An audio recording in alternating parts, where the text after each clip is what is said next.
इस कार्यक्रम के प्रसारण पुण्यार्जक हैं श्री राजेंद्र प्रसाद जैन, श्रीमती ममता जैन, श्री प्रशांत जैन, श्रीमती दिव्या जैन, पारस जैन, श्री भरत जैन, श्रीमती सौम्या जैन एवं समस्त परिवार मुंबई। संसार अनुप्रेक्षा का वर्णन चल रहा है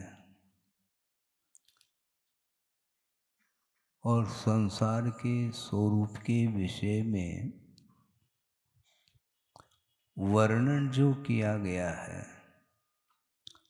वह श्रुत का आलम्बन लेकर के किया, इसलिए ये सारा का सारा वर्णन शब्दों के माध्यम से करना संभव नहीं है। इसलिए जितना संभव है उतना ही वर्णन किया जा सकता है। वर्णन करने योग्य विषय इतना ही है ऐसा नहीं।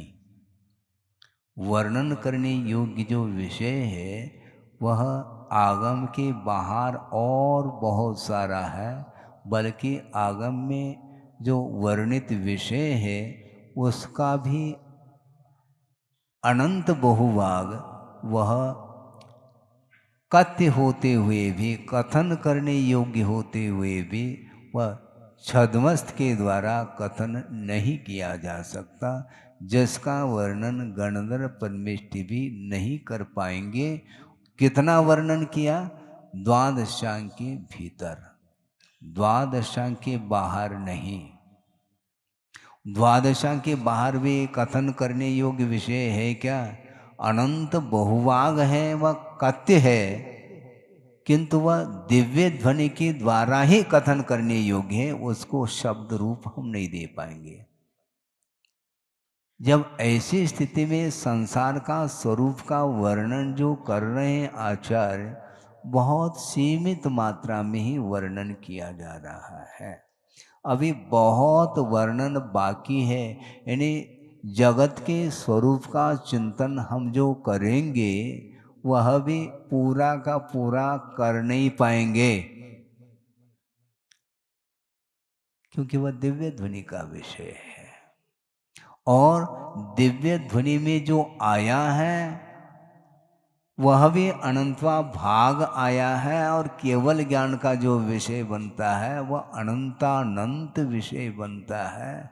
तो ऐसी स्थिति में वह सारा का सारा विषय जानने योग्य है केवली भगवान के द्वारा, किंतु प्ररोपण करने में जो विषय आता है वह बहुत सीमित मात्रा में आता है। इसलिए संसार के स्वरूप के विषय में स्वामी कार्तिकेय यहाँ पर वर्णन कर रहे हैं, किंतु वह वर्णन पूरा कभी नहीं हो सकता। कई चातुर्मास कर लो तो भी वह वर्णन पूरा नहीं हो सकता। फिर क्या करेंगे महाराज? करना कुछ नहीं है, जितना विषय दिया है उसमें से भी जितना आपके पास सूक्ष्म है उतना ही आप पढ़ सकेंगे। बाकी सारा सारा विषय श्रद्धान गम्य है, ऐसा कहा है। इसलिए आपको हर हालत में श्रद्धान के लिए स्थान देना पड़ेगा। तो देव, क्योंकि आचार्यों ने कहा वस्तु का स्वरूप जो होता है वो अनंतात्मक होता है, ऐसा हमें श्रद्धान करना है और आगे बढ़ना है। जितना क्षोभम है उस क्षोभम के अनुरूप समझ करके अपनी भूमिका के अनुरूप चारित्र के क्षेत्र में हमें आगे बढ़ना है। यही एकमात्र उद्देश्य है, और कोई भी उद्देश्य नहीं। स्वाध्याय भी निरुद्देश्य नहीं होता, उसके पीछे भी उद्देश्य हुआ करता है। आप पूजन अर्चन करते हैं, उसके पीछे भी आपका उद्देश्य होना चाहिए। निरुद्देश्य कोई भी धार्मिक अनुष्ठान नहीं हो सकता, न होना चाहिए। यदि निरुद्देश्य यदि मान लो आप अनुष्ठान करते हैं तो वह रूटीन का रूप ले लेता है, क्योंकि उद्देश्य कुछ अलग है आपका। इसलिए वह कार्य हम आप जो कर रहे हैं वो रूटीन में आता चला जा रहा है। इसका अर्थ इससे भी कोई महत्वपूर्ण आपका उद्देश्य अर्थात लक्ष्य है। वहां तक पहुंचने के लिए आपका उपयोग बार बार उधर जा रहा है, इसलिए करने में आ रहा है जो कुछ भी वह रूटीन में आ जाता। 12 बज गया, बैठो, तो ऐसा क्यों?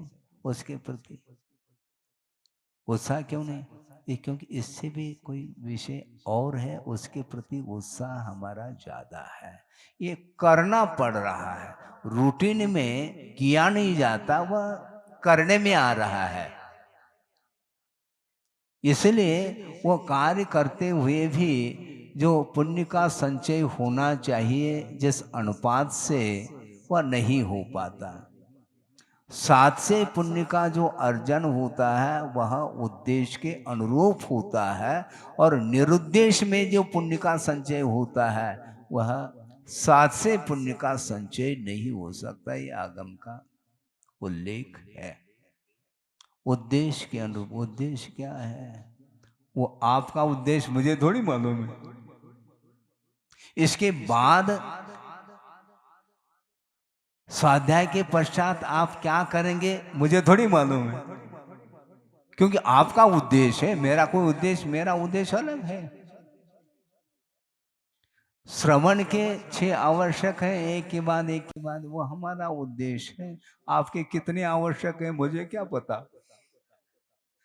आपके उद्देश्य 6 है क्या 600 है, कौन जाने? या तो भगवान जानते हैं अथवा आप स्वयं जानते हैं। अपने अपने भावों का कर्ता स्वयं ही होता है, दूसरा नहीं होता है। किसी ने कहा कि महाराज हम क्या करें? अरे करें क्या, हमें क्यों पूछ रहे हो? जिन भावों का कर्ता आप हो तो मुझे क्यों पूछ रहे हैं? आप स्वयं करता है उन भावों के। महाराज कैसे भावों से उठो, ऊपर उठे? क्या करना चाहते हैं? उद्देश्य पहला बताओ। उद्देश्य कोई भी बताना नहीं चाहता, और वो कहता है कि महाराज हम कैसे ऊपर उठे। इससे स्पष्ट है कि आप नीचे हैं, तभी तो उठने की बात करते हो तुम। उठना है तो इतना तो कम से कम क्लियर हो गया कि आप नीचे हैं। तो नीचे पहुंच कैसे गए? पहुंचे नहीं महाराज, हम वहीं पर हैं। यदि पहुंचे हैं तो ऊपर से नीचे पहुंचे फिर, और ऊपर उठना है इसका अर्थ नीचे है। अब क्या किया जाए? करना कुछ नहीं है, आपके जो उद्देश्य हैं उसके अनुरूप ही सारा सारा कार्य होता चला जा रहा है। इसलिए आप पाप से बचना चाहो तो आप पवित्र भाव करो। फिर कैसे करें महाराज? फिर पूछ रहे हैं पाप को छोड़ो, वो छोड़ा नहीं जा रहा है। वो छोड़े बिना वो पुण्य आ कैसा सकेगा? दोनों एक साथ कैसे होंगे? हाथ में जो ले रखा है उसको छोड़ो, वो छोड़ा नहीं जा सकता। क्यों? क्या पता आप नहीं देंगे तो? छोटे बच्चे होते हैं, हाथ में इमली ले रखा है? और क्या कहा जा रहा है? देखो इमली खाओगे तो बीमार पड़ोगे, छोड़ो उसको। वो नहीं छोड़ता है, तो फिर प्रलोभन दिया जाता है लड्डू, हाँ फिर छोड़ने के लिए तैयार है। वो जो छोड़ रहा है वह सापेक्ष छोड़ रहा है, निरपेक्ष छोड़ना चाहिए कायदे से दिया। वो छोटा बालक है फिर भी ठीक है, लेकिन आप तो पालक है ना, आप बालक थोड़ी है। आप भी यदि सापेक्ष ही छोड़ना चाहो तो फिर वह उत्तम त्याग की कोटि में नहीं आ सकता।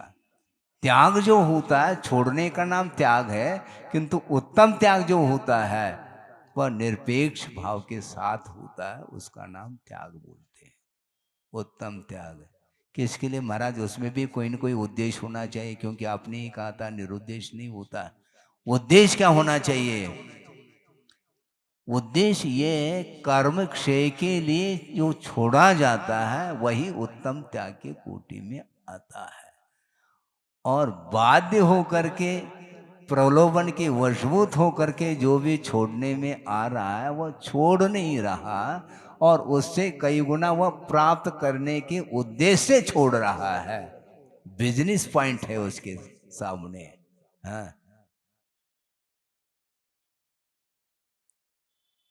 बिजनेस उधार क्यों देते हैं आप? क्योंकि ग्राहक छूट ना जाए,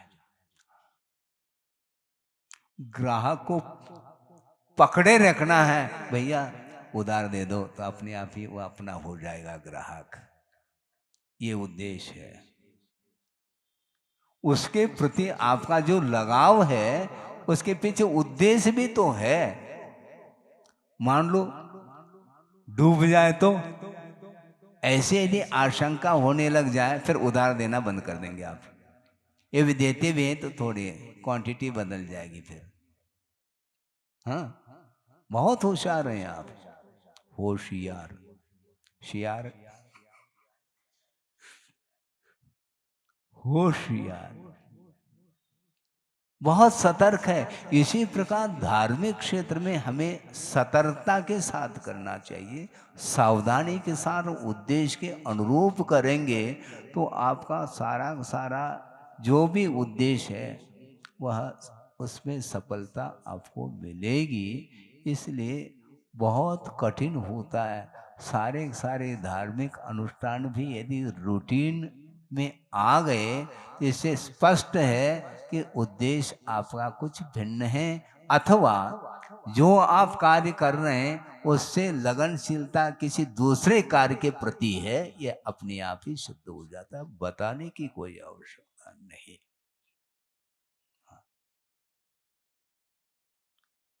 भोजन के लिए बैठे, जल्दी जल्दी भोजन करो, क्यों? ट्रेन चूक ना जाए, तो भोजन करना पड़ता है, वो रूटीन में आया है, क्योंकि उससे महत्वपूर्ण ट्रेन चूक ना जाए। लेकिन उपदेश के लिए ऐसा नहीं, 1 घंटा करेंगे, बाद में हम 5 मिनट सुन लेंगे तो चल जाएगा, उद्देश्य तो इसमें रुचि नहीं और उसमें रुचि। जहां पर लगनशीलता जिस कार्य के प्रति है वह उसको महत्व दे रहा है, वही उसके लिए प्रमुख कार्य माना गया है, और धार्मिक कार्य वह गौण करता चला जाएगा। उद्देश्य के अनुरूप कार्य होता है, इसका सारांश है।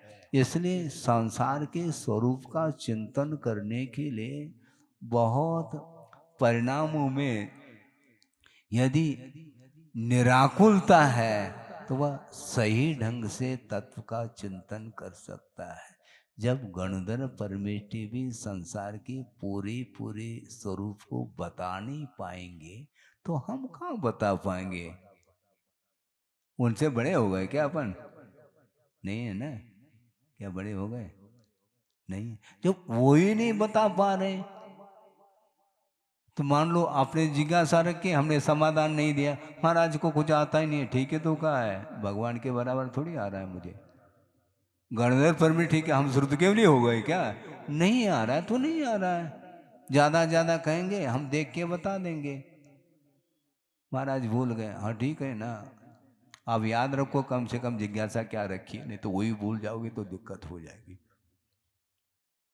बहुत कठिन काम है ये, क्योंकि छद्मस्त अवस्था में जितना क्षोभम जिसको प्राप्त होता है पुरुषार्थ करने के बावजूद भी वह ज्यादा नहीं हो सकता ना।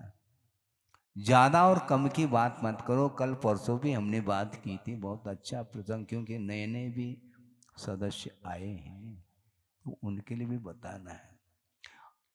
अल्प और बहुत ये तुलना न की जाए, क्योंकि ज्ञान में यदि समीचीनता है तो अल्प बहुत से कुछ नहीं होना। जिसके पास कम ज्ञान है वो अभी मोक्ष प्राप्त कर सकता है, जिसके पास ज्ञान ज्यादा ज्ञान है वही पहुंचेगा। नहीं, कुछ नहीं। ये कोई सिद्धांत है क्या? सिद्धांत नहीं, ज्ञान में समीचीनता होनी चाहिए। क्षोभम किसी को कम है, किसी को ज्यादा है, ठीक है। आचार्यों ने जो सूत्र दिया है सम्यक दर्शन ज्ञान चारित्राणी मोक्ष मार्ग कहा, वहां पर अल्प बहुत का वर्णन किया क्या? नहीं। जिसको ज्यादा ज्ञान होगा, ज्यादा चारित्र होगा, ऐसा कुछ है? समीचीन श्रद्धान, समीचीन ज्ञान और समीचीन आचरण ये यदि है तो वह यही मोक्ष का मार्ग है।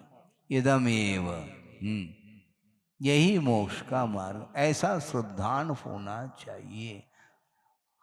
हमेशा संसारी प्राणी के अंदर संदेह बना रहता है और संदेह ही निशंकित अंग को उड़ा देता है।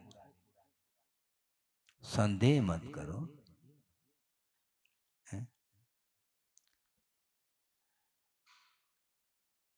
कोई भी पदार्थ आपको खरीदना है, क्या खरीदना है? श्रीफल, नारियल। तो अब बजा करके, कब तक बजाओगा? ठीक है बजाओ। नहीं हम फोड़ के देखेंगे। नहीं, फोड़ के देखेंगे तो फिर पहला बिल दे, उसका रेट दे दो, तुम फोड़ो कुछ भी करो, हम फोड़ने नहीं देंगे तुम्हें। फोड़ना है तो पहले खरीद लो, फिर फोड़ते रहो तुम। ये हमारा मैटर नहीं है। विश्वास आपको करना पड़ेगा। और एक ने दो ने ट्रक के ट्रक खरीद रहा है तो कहाँ तक फोड़ेगा, क्या करेगा, हमें समझे में नहीं आ रहा बिल्कुल। तो वहां पर श्रद्धा नहीं क्या? नहीं। तो यहाँ क्या हो रहा है कि हम नहीं कर पाएंगे तो न करो। हम बाध्य थोड़ी कर रहे हैं आपके लिए। जब स्वयं आगमकारी कह रहे हैं यदमेव, वस्तु का स्वरूप यही है। ऐसा किसने कहा? आज से मूल ग्रंथ करता रहे सर्वज्ञ देवा। सर्वज्ञ भगवान ने कहा, फिर भी संदेह करते हो, गलत बात है। संदेह क्यों कर रहे हो? श्रद्धान करो, ज्ञान हो अथवा न हो, क्योंकि पूरा का पूरा ज्ञान तुम्हें हो ही नहीं सकता, ये सिद्धांत है। सारा का सारा विषय श्रद्धान का विषय बन रहा है। जब बन ही रहा है तो आप शंका क्यों करते हो अनावश्यक? नहीं, जो हम ये पूछना चाहते बहुत, ये संदेह को दूर करने के लिए बहुत बड़ा पॉइंट हम दे रहे हैं। जो आचार्यों ने दिया उसी को दे रहे हैं। ये आपके सामने विषय रखा जा रहा है। क्या कभी आचार्य हमारा अहित चाहते हैं? बोलो, नहीं चाहते ना, फिर संदेह क्यों कर रहे हो? संदेह क्यों कर रहे हैं आप? जो उन्होंने कहा उसको एक्सेप्ट करो, आगे बढ़ो। क्षमता नहीं है, यह अलग वस्तु है, किंतु जो कहा उसको स्वीकारो। हम सोच लेंगे, तुम जाओ सोचते रहो जिंदगी भर। जो उन्होंने कहा, क्योंकि सर्वज्ञ की वाणी। जिनेंद्र भगवान अन्यथावादी नहीं हो सकते, ये उक्ति तो दोहरा रहे हो, फिर संदेह क्यों करते हो? नान्यतावादिनो जना, नान्यतावादिनो जना सूक्ष्मम जनोद तत्। ये पंक्ति पढ़ने की क्या, ये पंक्ति भी वह दोहरा रहा है। सूक्ष्मम जनोदितम तत्वम हेतु विर्नैव हन्यते आज्ञा सिद्धम तो तद्ग्राह्यम नान्यथावादिनो जना। ये पंक्ति भी बोल रहा है और साथ साथ संदेह भी करता चला जा रहा है। ये क्या मतलब हुआ? ये हुआ क्या? संदेह ना करो, जो कहा है उसको स्वीकार करो और जैसा कहा वैसा करो। जैसा कहा वैसा श्रद्धान का विषय बनाओ और जितना कहा उतना करो। हाँ, करने के लिए तो जितना कहा उतना करना है और जितना कहा उतना श्रद्धान करना है। कितना कहा? आगम में जो विषय आया है वह शिरोधार्य होना चाहिए। ये यदि नहीं है तो निश्चंकित अंग ही हमारा हिलने लग जाएगा। निश्चंकित अंग में वाइब्रेशन नहीं आना चाहिए। बिल्कुल मेरु पर्वत के अकंपा कहा है क्या? नहीं, फिर कप क्यों नहीं आप? अकंपा कहा, आपको कपना नहीं चाहिए। कायदे से देखा जाए, इदमेव ईदृशम एव तत्वम। तत्व का स्वरूप, पदार्थ का स्वरूप यही है, इसी प्रकार है, न अन्यत न च अन्यथा। इति अकंपा आय संभोवत असंशया रुचि। हाँ, रुचि का अर्थ श्रद्धान, किंतु संशय से रहित जो श्रद्धान है वह निशंकित अंग माना जाता है, ये कहा गया। और बार बार कदम कदम पर हम संदेह करो, क्यों संदेह करते हो, स्वीकार करो उसको। अपने मन से मत सोचो, अपने मन के अनुरूप ना सोचो, आगम में जो कहा उसके तहत सोचो आप। और आगम का अध्ययन हो तो उसके अनुरूप सोचेगा, नहीं है तो दिमाग तो है ही। दिमाग से क्यों,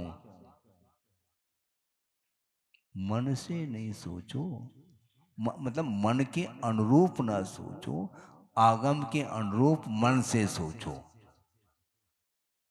ये होना चाहिए, नहीं होता।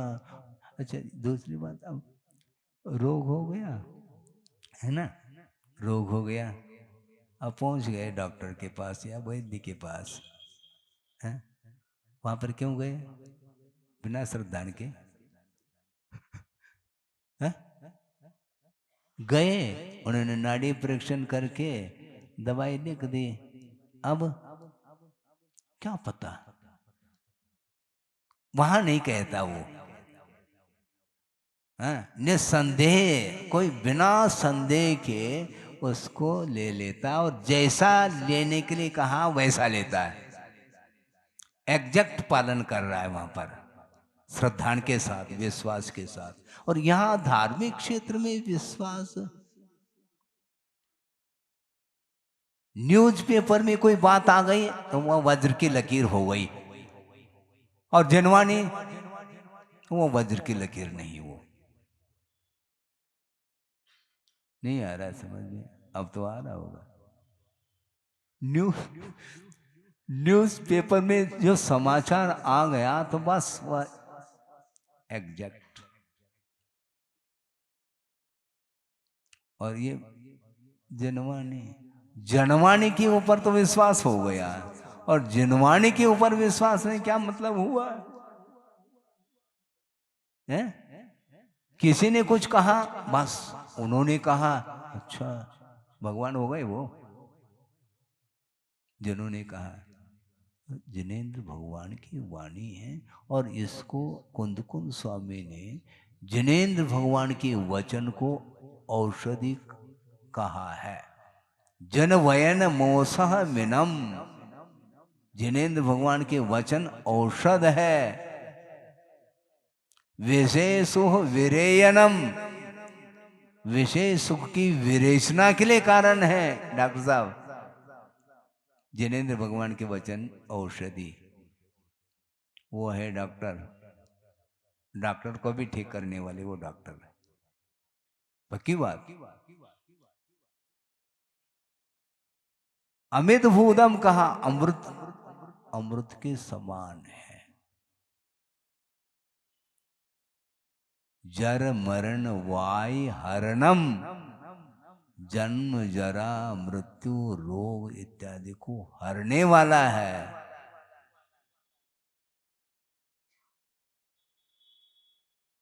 जर मरण वाय हरणम, और आगे है, हाँ, क्षय करणम सब दुखानम कहा, समस्त दुखों के क्षय करने में वह कारणभूत है। इसके बाद भी उसके ऊपर संदेह करो तो ओम शांति, हम क्या कह सकते हैं।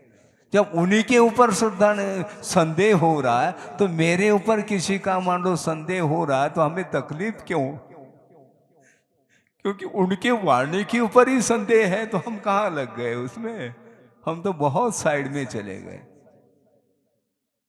उन्हीं के ऊपर श्रद्धा नहीं, उन्हीं के ऊपर जो है संदेह उत्पन्न हो रहा नहीं, संदेह के लिए स्थान नहीं देना चाहिए। संदेह करेंगे तो कोई भी, क्योंकि गंधर्व परमिष्टि भी समझाने में अक्षम है, हमने पहले ही कहा, शुरुआत में ही कहा, प्रारंभ करते, क्योंकि संसार का जो स्वरूप है वह अनंतात्मक है, उसका व्याख्यान संभव नहीं। वह ज्ञेय का विषय बनता, वह जानने योग्य विषय है, जो कि वह केवल ज्ञान गम्य है। जो केवल ज्ञान के द्वारा जानने योग्य जो पदार्थ है, उसको हम हमारे द्वारा आप समाधान चाहते हो तो संभव नहीं है। जितना है जैसा का है वैसा हम कहेंगे।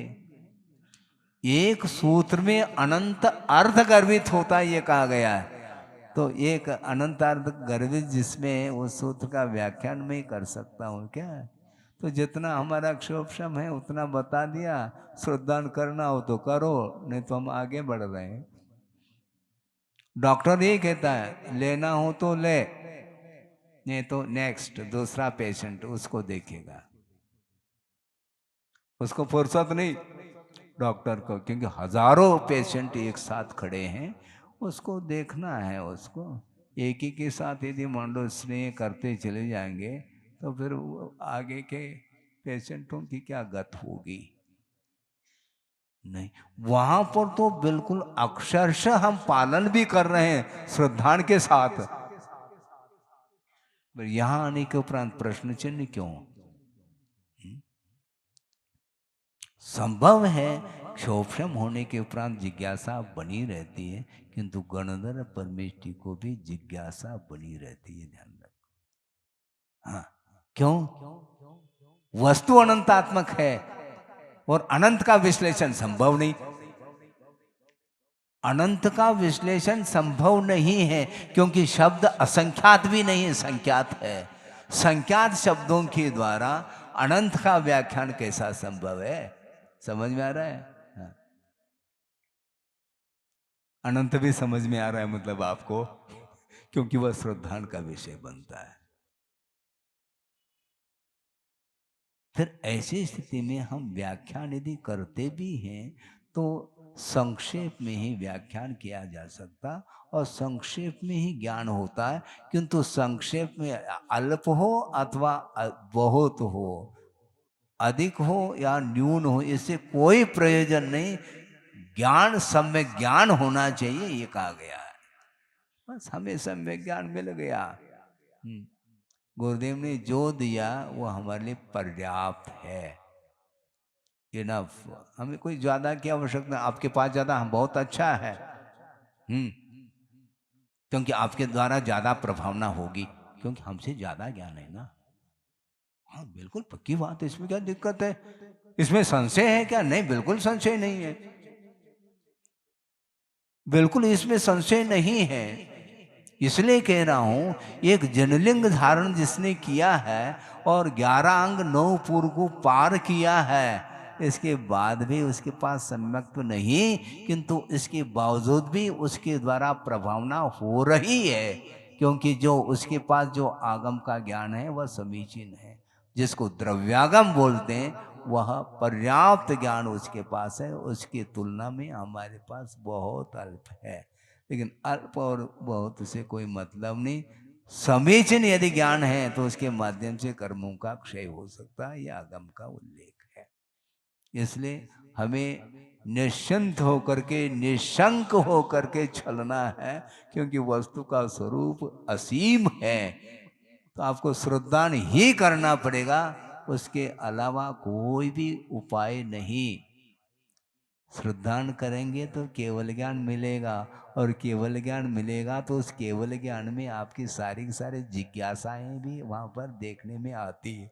हमने कौन कौन सी जिज्ञासा की, क्योंकि अतीत पर्याय भी उनके ज्ञान में वह तैरता रहता है। हाँ, उस समय हमने बात नहीं मानी थी, हम अड़ गए थे, वो भी केवल ज्ञान में आएगा, उसी के केवल ज्ञान में, क्योंकि केवल ज्ञान प्राप्त कर लिया उसने। तो अतीत के सारे पर्याय उसमें समाहित हो जाते हैं। कितने बार हमने देवगुरु शास्त्र के बात को नकारा है, यह भी केवल ज्ञान होने के उपरांत उसके अतीत के पर्याय उसमें आएगी। इसलिए इच्छा ठीक नहीं है, इच्छा का निरोध करना है, और समीचीन ज्ञान के माध्यम से इच्छाओं का निरोध होता है। न ज्यादा ज्ञान से निरोध होता है, न कम ज्ञान से। समीच यथार्थ ज्ञान जिसके पास है वह निश्चित रूप से वह पाप से बचेगा। पाप जो है वह दुर्गति का कारण है, इसको निशंकित होकर के श्रद्धा करो, इसमें संदेह नहीं रखना है। इसमें भी संदेह हो रहा है क्या? पर्याप्त है, हमें क्या दिक्कत है। पाप जो है ना दुर्गति के लिए कारण है, और जो सात से पुण्य है वह परंपरा से मुक्ति के लिए कारण है। ये श्रद्धा का विषय बनाओ, और बाकी जो कुछ भी अनुप्रेक्षा आप न भी करो तो चल जाएगा, क्योंकि अनुप्रेक्षा हम करने में थोड़ा ऐसा ही आता है, ज्यादा किसी को आएगा नहीं। आगे का थोड़ा सा विषय लेना चाहते हैं। पावे न जनो ऐसो दुखम वसे न जाए दे सवो पुनरविकरेदि पावम नय पुण्यम को अज्जेदी सर्वः जनः, पूरा पूरा संसार ही, सारे सारे लोग क्या कर रहे हैं? पावे न दुखम वसे न, दुष्कर्म के वजह से, जो पापात्मक जो दुष्ट कर्म है, दुष्कर्म है, उसके वजह से पूरा पूरा संसार ही क्या कर रहा है? पुनर्वि पावम करे दी, पुनः पाप ही करता चले, समझाने के उपरांत भी पुनः पाप ही करता है, ऐसा यहाँ कहा जा रहा है। मैं नहीं कह रहा हूं, नहीं तो और संदेह होने लग जाएगा। आगमकार कह रहे हैं, हाँ, आगमकार जो कह रहे हैं उसको हम पढ़ रहे हैं सामूहिक रूप से।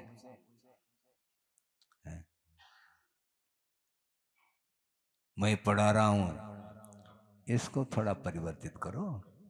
हम सामूहिक स्वाध्याय कर रहे हैं, इसमें कर्तृत्व तो समाप्त हो जाएगा। नहीं, मैं पढ़ा रहा हूं महाराज, आप ही हम दे रहे हैं। आप कुछ भी कह दो, लेकिन गुरुदेव ने मुझे जो कहा वो मुझे कहने तो दो।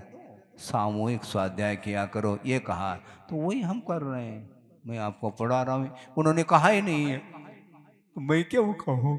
उन्होंने जो कहा उसको दोहराऊंगा मैं। तो पुनरवि करे पावम, संसारी प्राणी बार बार पुनः उसी पाप को करता चला जाता है। नए पुण्यम को भी अजयदी, पुण्य का अर्जन कोई नहीं करता, बार बार बार बार पाप का ही अर्जन करता है, और पुनः उस उन्हीं उन्हीं उन्हीं उन्हीं गतियों में चला जाता है। इसलिए संसार का अभाव अंत कैसा हो महाराज, पाप करना छोड़ो। महाराज ये नहीं बनता तो ठीक है, बने रहो, संसार में बने रहो, ऐसा कहने की भी आवश्यकता नहीं, क्योंकि वो पाप के द्वारा वो वहीं रहेगा ना, हमारे कहने से थोड़ी रह रहा है वो। हमारे कहने से थोड़ी दुकान खोली तुमने, आपने स्वयं ही खोला है। जैसा खोला है वैसा बंद करना तो आपकी मर्जी, नहीं तो हमारी कोई अर्जी है नहीं। आपने खोला है, आप बंद करने के लिए आपकी भावना है तो ठीक है, आशीर्वाद है। खोलने के लिए नहीं, एक और खोलने जा रहा हूं महाराज। खोलने के लिए आशीर्वाद नहीं, बंद करने के लिए दोनों हाथ से आशीर्वाद है। लेकिन बंद कोई नहीं करेगा, ताली तो बजा रहे। इसलिए मेरा कहना, मैं प्रेरक नहीं हो सकता, क्योंकि बंद करो ऐसा कहने के उपरांत भी बंद नहीं कर रहा है, तो मैं प्रेरक कहां रहा। इसलिए उदासीन हूं, आसीन हूं, मैं कुछ कह नहीं सकता। कहने के उपरांत भी संसारी प्राणी उसको एक्सेप्ट नहीं कर रहा है, तो मेरा कहना और नहीं कराना बराबर है। फिर भी कह रहे हैं क्योंकि कर्तव्य है, कोई बंद कर दे इस आशा से कह रहा हूं, है इस अपेक्षा से कहा जा रहा है। संसार के स्वरूप के बारे में जो कहा जा रहा है यहाँ पर, वह कर्तव्य की दृष्टि से कहने से शायद संभव है किसी के अंदर वैराग्य भाव जागृत हो जाए तो हमारी दुकान तो चलेगी, आपकी बंद हो जाए तो हमारी चलेगी। और आपकी भी चले हमारी भी चले, ऐसा नहीं हो सकता है। कोई एकांत को तो बंद करना पड़ेगा, और उसकी इच्छा से बंद कर रहा है, इसलिए मैं उदासीन हूं। और मैं यदि प्रेरक सिद्ध हो जाऊंगा तो ये पूरी सभा ही प्रेरित हो जाएगी, सब सारी दुकान बंद कर देंगे। हैं? एक दिन के लिए पूरा भारत बंद हो जाए तो हड़ताल के कारण बंद हो सकता है। हाँ, हड़ताल के कारण बंद है, हमारे कहने से बंद नहीं हो सकता, ये ध्यान रखो। बहुत कठिन है, बहुत ही कठिन है, क्योंकि स्वयं की इच्छा के ऊपर निर्धारित है। जिसके अंदर पाप के प्रति भीति है उसको वैराग्य हो सकता है। मुझे अब पाप नहीं करना, बहुत हो गया, अनंत काल व्यतीत हुआ पाप करते करते। पुनरभि करे दे पावम, पुनरभि करे दे पावम, बार बार बार बार वह पाप करता चला जाता है, और पाप करने से उसका जो फल है उसको भोगने के लिए विभिन्न गतियों में उसको एंट्री मिलती है, प्रवेश।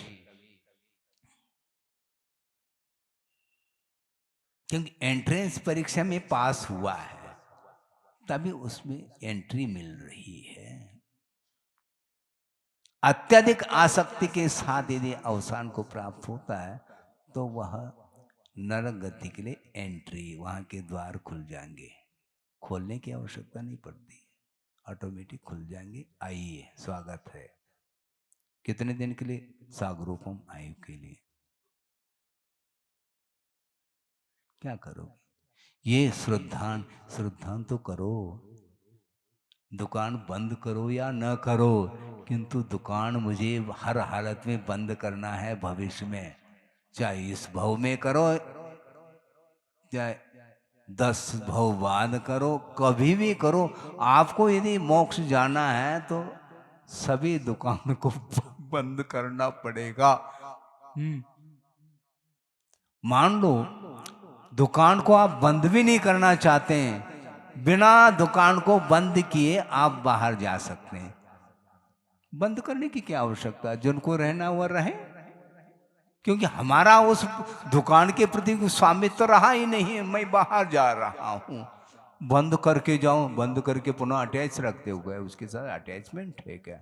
नहीं, जिसको रहना है वो रहेगा।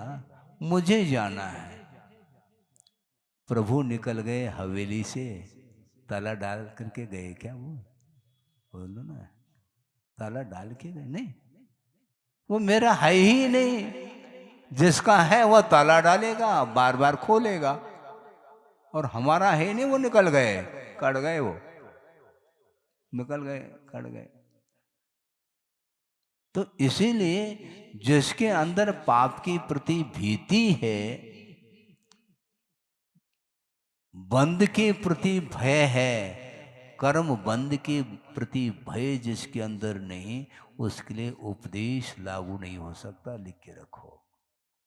बोधि समाधि परिणाम शुद्धि, स्वात्मोपलब्धि शिव शोक सिद्धि, चिंतामणिम चिंतित वस्तुदाने, त्वां वंदमानस्य ममास्तुते। परम पूज्य आचार्य गुरुवर श्री विद्यासागर जी मुनि महाराज की जय। इस कार्यक्रम के प्रसारण पुण्यार्जक श्री राजेंद्र प्रसाद जैन, श्रीमती ममता जैन, श्री प्रशांत जैन, श्रीमती दिव्या जैन, पारस जैन, श्री भरत जैन, श्रीमती सौम्या जैन एवं समस्त परिवार मुंबई।